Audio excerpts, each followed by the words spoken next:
This is The Healthy Healer, where true voice is your medicine. This is where we help doctors and other healers navigate through the challenging times by learning from the best minds in the healing industry. Laugh, cry, and be surprised. It's entertainment, education, and inspiration so you can continue to be the unique and amazing healer you were destined to be. Welcome to humanity. Welcome to The Healthy Healer with Dr. Fred. Hello, everyone. It's Dr. Fred, and welcome to The Short. Earlier this week, I had a great conversation with one Jessie Torres. Jessie's up to changing the world one person at a time using the remarkable skill set that she's developed over time by having a traumatic-based life. Not only was Jessie abused by her father for 18 years, but that she walked into a marriage where she was abused again for another 18 years in a toxic relationship. Jessie then had at least two events that were spectacular, and meaning highly charged events in which she lost two brothers. One brother was 30 years ago when he was murdered senselessly by a jealous ex-boyfriend. And there was another brother who was murdered just last year, 30 years later, apparently over a squabble of about $1,000. So Jessie has arranged her life. She grew up Catholic and was Christian and arranged her life to really create a new relationship with God as a function of both of those events and as a function of her relationships with both her father and her ex-husband, who she now deeply appreciates. And in fact, as she states, that she even appreciates the murderers of her brothers for having been here for a purpose and having served a function. She noticed that this brought her family together in ways that she never thought would have occurred. And she was able to see beauty in things that most of us would simply see hatred or regret or resentment or anger. And Jessie's been able to transmute that as a person and is able to bring that skill set to others, meaning she's able to take what would otherwise be a negative experience, what otherwise would be a kind of a dirty or filthy experience, and transmute it or alchemize it into being an experience that is positive and represents the beauty that we all are when we arrive. And she states that we all are still, but we have only lost in the translation of life.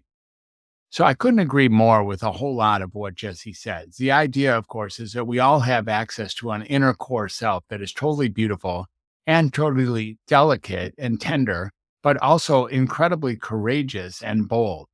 And once we get in touch with the fierce nature of who we all are, the idea that we've gotten up from each and every trauma we've had, or we wouldn't be here right now, and we've made firm decisions to move forward in life as a contribution to the society or the community around us, and in taking care of ourselves so that we can continue to do, even if what it means is starting a family or pursuing an education or pursuing an occupation, pursuing some form of project or activity.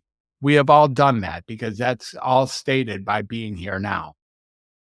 Jessie's able to use her skill set to create a couple different programs. The Unshakable Life is a primary program that she created, and also created the fierce army, the Army of Angels.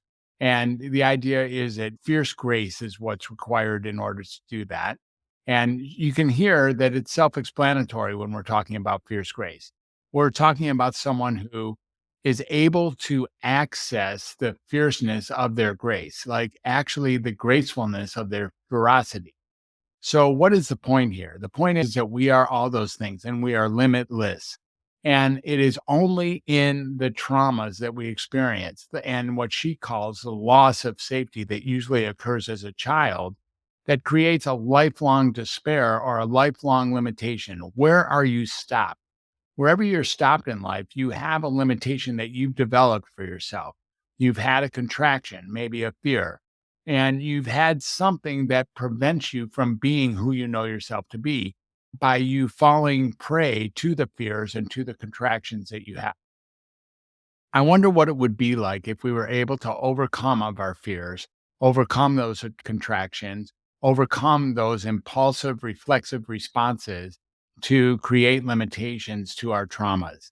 Jessie says that she can get us on the other side, and I see how she can do that. It's also something I suggest that I can do with powerful conversation. And more than that, I suggest that you also can do it with powerful conversation. By no means do you have to have a degree to be a healer. The idea here is you don't. You really don't. You don't even have to have gone to any school for the purpose of becoming a healer. What you need to be able to do is really have a high regard for and a love for humanity, and be able to see humanity for the fierceness, for the grace, for the unshakability, for the angelic qualities that we all are, and then be able to represent that in conversations or communications with others.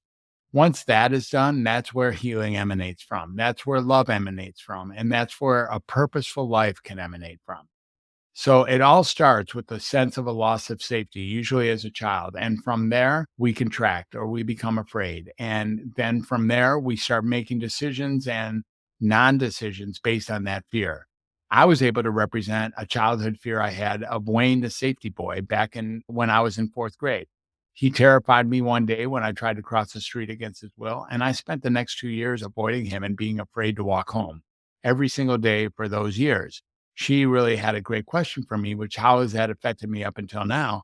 And I can't really draw all the places where I might have been afraid to either ask for a boss or to carry through what I wanted to do, or maybe to bust through as if I had to bust through in order to combat the fear that I had of Wayne. Now, I've gone through a lot of growth and development in my life and a lot of changes. I've studied a lot of spirituality and I've been in courses in Robbins and Landmark, and I've really been in my own therapy and I've been in psychoanalysis and I've interviewed thousands, tens of thousands of people. And I didn't even know that Wayne was one of the things that was dealing with. But when I think of it now, it's very clear that event led to some limitations, which I think there is still remnants of to this very day. Maybe you have something like that. If you do, share it in the comments below. We'd love to hear it. And if you enjoyed this conversation as much as I did and the conversation with Jessie, please feel free to like, comment, or share there and subscribe to The Healthy Healer. It is from those subscriptions that we're able to get this episodes and this program out to others, and so that they can enjoy it as much as you did. Thank you so much for being a listener of The Healthy Healer, and we'll catch you on the flip side. And bye for now.